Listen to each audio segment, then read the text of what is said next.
Olá, começa agora mais um programa Episódios. Aqui nós exibimos vídeos documentários produzidos pelos alunos de jornalismo como trabalho de conclusão de curso. O documentário que você vai ver agora propõe uma reflexão sobre a realidade cotidiana e da violência e sua expressão presente nos filmes brasileiros. 3 filmes foram analisados: Tropa de Elite, Meu Nome Não é Johnny e Última Parada 174. Será que a violência exposta no cinema brasileiro tem realmente mostrado a realidade cotidiana das pessoas? Acompanhe o documentário A Realidade Social no Cinema Brasileiro.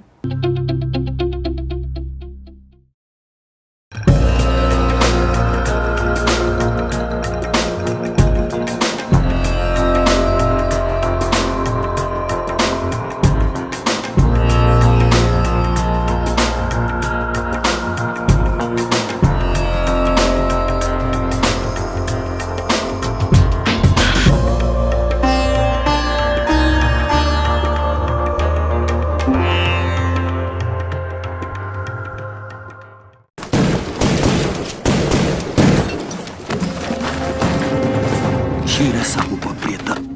Tira essa roupa preta que você não merece usar. Você não é caveira, você é moleque. Ouviu? Você é moleque!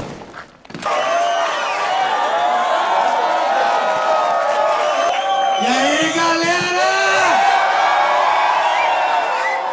Rio de Janeiro é nosso!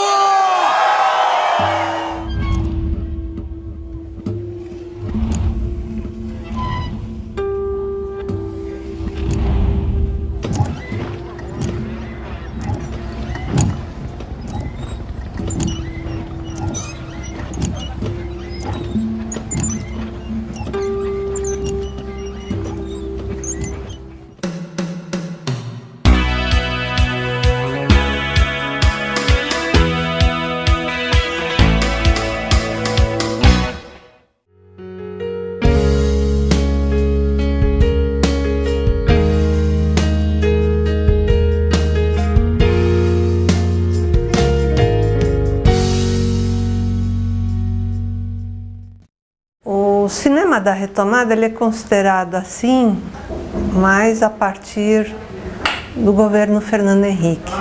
Há discussões sobre onde inicia, onde termina, porque também você retoma, mas tem um momento que essa retomada se foi. Se é para a gente ter marcos para o cinema da retomada, durante o governo do Fernando Henrique, 95 a 2002, os 2 momentos do governo dele, a gente pode considerar como um momento, o período de cinema da retomada.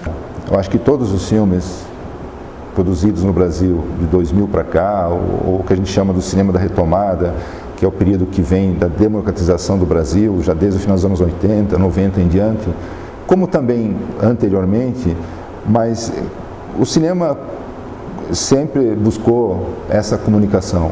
Então há uma mudança significativa, há uma ruptura que ela já começa, isso que eu queria apontar, que está no trabalho da Melina, que já vinha desde meados dos anos 80, no sentido de se procurar outras formas de pensar o financiamento do cinema. O cinema da retomada era um cinema de construção. Era um cinema onde as definições não estavam dadas. Então foram feitas várias experiências. Agora a gente vive uma outra fase. O Brasil aprendeu a ter um comportamento muito bacana em relação ao que se espera, a imagem que se tem do Brasil lá fora e o que se espera que seja. E quem trouxe isso para a nossa realidade foi o samba. O samba, no começo do século XX, era considerado como uma forma musical pobre, de negros, favelados, miseráveis, quer dizer, as piores condições. Alguns intelectuais começaram a perceber que, de repente, o samba era uma forma musical interessante, que havia ali alguma coisa da nossa cultura e acabou se transformando num produto de exportação. As produções, elas são mais conectadas com o mercado. Se faz mais pesquisa, as produções, portanto, elas são mais pragmáticas. né? Elas visam um retorno de bilheteria, a venda do DVD, a utilização sistemática de atores e atrizes da TV e a repetição de fórmulas. Tanto que nós estamos vendo vários filmes sendo relançados. O Tropa de Elite, por exemplo, nós vamos ter Tropa de Elite 2. Então eu respeito muito Tropa de Elite dentro dos filmes que a gente está comentando. Eu acho que é o filme que estabeleceu na última década, nos últimos tempos, a melhor forma de comunicação possível para o cinema brasileiro. Eu acho que o cinema novo atual, de uma maneira geral, ele passa por uma fase de transição, de uma forma global. A gente vive uma fase que me parece talvez de uma espécie de um mundo pós-americano no cinema, com o crescimento de outras escolas cinematográficas. Portanto, é uma fase de transição que a gente não sabe muito bem para onde vai. Acho que toda a produção, mesmo essa atual do cinema brasileiro, busca alguma forma de comunicação.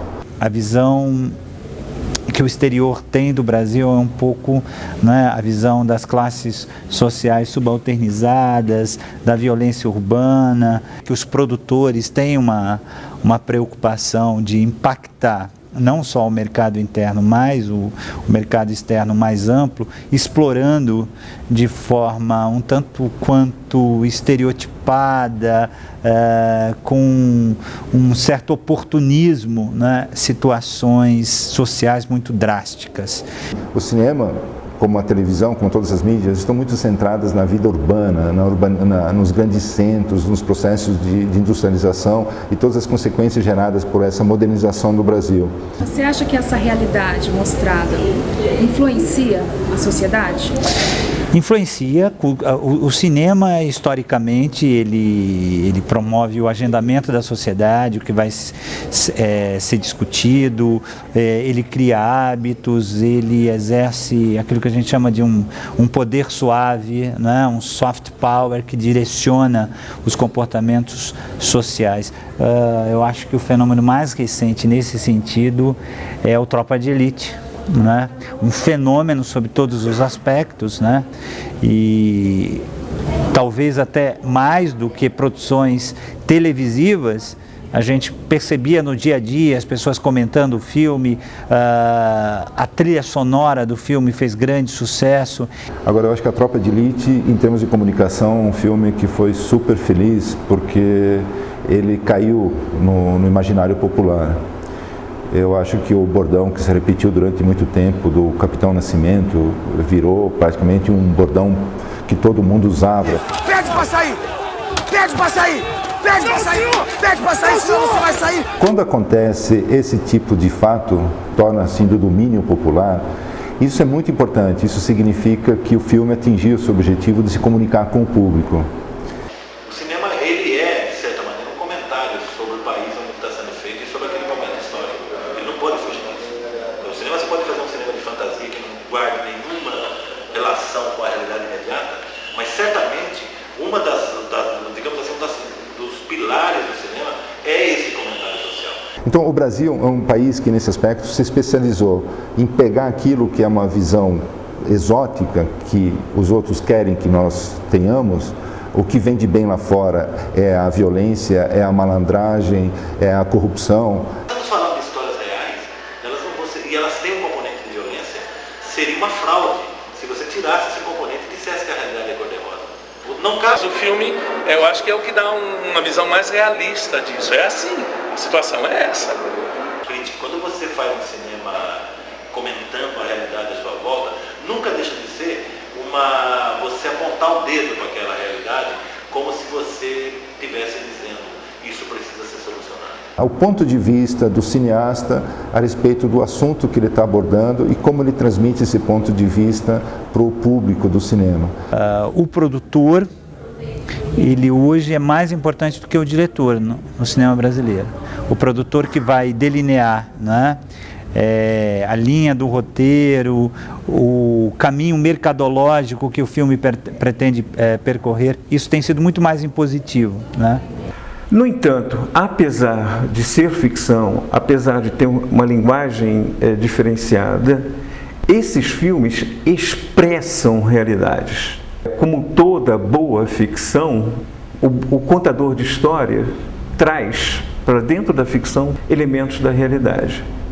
Ora, se isso é verdade, cada um dos 3 filmes possui elementos que são possíveis de serem encontrados na realidade cotidiana. Por exemplo, as situações de violência que nós localizamos nesses filmes não são situações de violências que não possam ser localizadas na realidade. A tortura, as festas regadas a pó, a cena de pessoas serem colocadas numa situação de constrangimento, na situação de reféns, tudo isso são situações que nós podemos dizer, isto pode acontecer, isto já aconteceu, isso vem acontecendo na realidade cotidiana. E nós temos pesquisas, inclusive pesquisas brasileiras, de uma pesquisadora chamada Paula Gomide. O que ela fez? Ela colocou um filme violento para crianças assistirem. E aquela criança que assistiu o filme violento, depois ia jogar futebol. E depois ela colocou um filme neutro. E ela mediu a agressividade no futebol. E a criança que assistiu o filme violento tinha muito mais comportamento agressivo no campo de futebol após ter assistido o filme violento. Ou seja, nós temos pesquisa de laboratório, pesquisa experimental, mostrando que sim, a mídia tem um efeito extremamente influente no comportamento das pessoas. Bom, aí nós temos na literatura especializada sobre o assunto um debate. Um debate que coloca 2 grandes polos. Um polo que vai dizer que essa ficção não influencia, ou pelo menos não influencia de uma forma significativa os comportamentos, enquanto que outra tendência vai dizer exatamente o contrário. Não, essa ficção é capaz de influenciar comportamentos. Mais do que isso, estabelecer padrões de comportamentos. De certa forma, esses filmes, principalmente quando apresentam situações de violência, fazem com que o espectador viva uma espécie de momento catártico. Se ele vive essa catarse, ele esgota a necessidade de uma experiência real que reproduza aquilo que ele viu no filme. Se eu moro num lugar protegido, onde eu tenho valores morais pacíficos, que cultuam uma cultura de paz, eu sou criado com muito afeto e respeito, esse filme vai ter um outro impacto, um impacto de conscientizar, mostrar problemas, talvez situar com a situação do outro, sentir empatia pela vitimização que o outro sofreu. Então vai depender desse contexto. Agora, a ironia é que quanto mais risco eu tenho, menos supervisão eu tenho, e daí eu fico assistindo esses filmes sem ter um contexto de adulto para me mostrar, olha, não vai por esse caminho, a recompensa a curto prazo é boa, mas a longo prazo você pode ser preso, inclusive ser morto. E aí a literatura tem digamos assim, uma espécie de nuance. Ela vai dizer o seguinte, reproduz sim, só que apenas naqueles indivíduos que já tiverem uma certa predisposição para incorporar aquele comportamento como um padrão de vida. Existem variáveis por trás dos atos violentos e nós, pesquisadores, sabemos onde estão, né? Então, todos nós, potencialmente, podemos reagir com muita agressão se provocados, se colocados num lugar extremamente estressante, etc. e tal. Mas a modelagem, a exposição à violência, o cuidado parental que você tem vai estar determinando o tipo de até modelo que você vai adotar. Um modelo de resolução de problema, um modelo pacífico de atuação, ou um modelo violento. Uma pesquisa feita por uma psicóloga ligada ao nosso núcleo, Tatiana Machado Silva, mostra quão importante é os vínculos afetivos vividos dentro da família. A alimentação aí é de uma outra natureza. A alimentação aí é a alimentação de natureza afetiva. De que forma essa criança se sentiu afetivamente ligada aos pais, à família de uma maneira geral, ou não se sentiu. De que forma, através desses vínculos afetivos, ela pôde construir modelos, por exemplo, de homem através do pai, modelo de mulher através da mãe. Porra! É isso, caralho! Caralho, moleque! Estamos interessados em compreender, e é fundamental compreender, para que outros Sandros não ocorram e não surjam. Então é um filme, um documentário muito importante, porque ele mostra como a sociedade cria um adolescente em conflito com a lei. Então, essa história de maus tratos, essa história de exposição à violência, vai estar colocando no jovem essa opção pelo crime. E se não há respaldo da sociedade, e a sociedade, ao detê-lo, dá um remédio inadequado, coloca ele numa cela superlotada, onde os direitos deles vão ser desrespeitados, ele não tem modelos apropriados, ele não tem terapia, não tem ajuda para lidar com aquela angústia, aquela situação traumática, que várias, né? Mas as mais graves foi a morte da mãe que ele presenciou, né? E a questão do massacre da Candelária. Porque quando nós dizemos que dá-se um pobre, tem-se um criminoso, nós estamos falando a maior barbaridade que se possa imaginar. O acesso dessa juventude às drogas agrega elementos de vulnerabilidade a uma situação que já é de vulnerabilidade. A falta de diálogo com o pai, uma mãe super protetora, uma mãe super presente, etc. Todos esses elementos, ainda que até de maneira caricata, eles estão ali presentes. E eu acho que ele é um filme interessante que mostra a sutileza, como pais, de maneira sutis, podem atrapalhar e muito o desenvolvimento do filho. Todo ser humano apresenta comportamentos adequados e inadequados, né?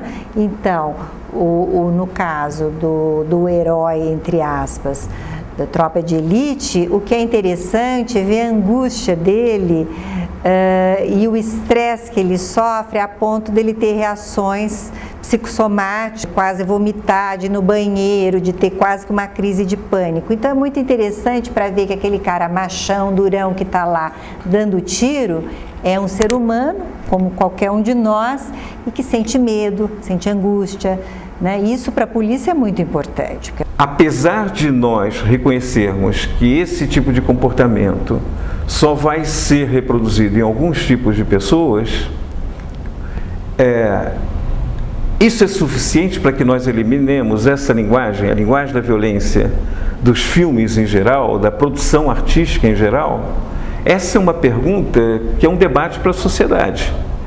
Eu acredito que alguns deles mostram muito assim os favelados como sendo somente os bandidos e não mostram que lá existe também o trabalhador honesto que tenta sobreviver e que às vezes eles sofrem na mão dos policiais, que mostram também, alguns filmes mostram a corrupção, que acontece mesmo, e às vezes eu acho que eles mostram muito a bandidagem, não tanto a vida de uma comunidade mesmo. E não é por acaso que exatamente nesse filme haja uma voz que foi simplesmente excluída do filme do início até o final, qual seja a voz da população das favelas. Não cabe ao cinema apontar soluções, cabe ao cinema apontar um estado de coisas. As soluções estão fora do cinema. É um cinema que está de parabéns, ele faz muito bem esse recado de mostrar a realidade o mais próximo possível, tal como ela é.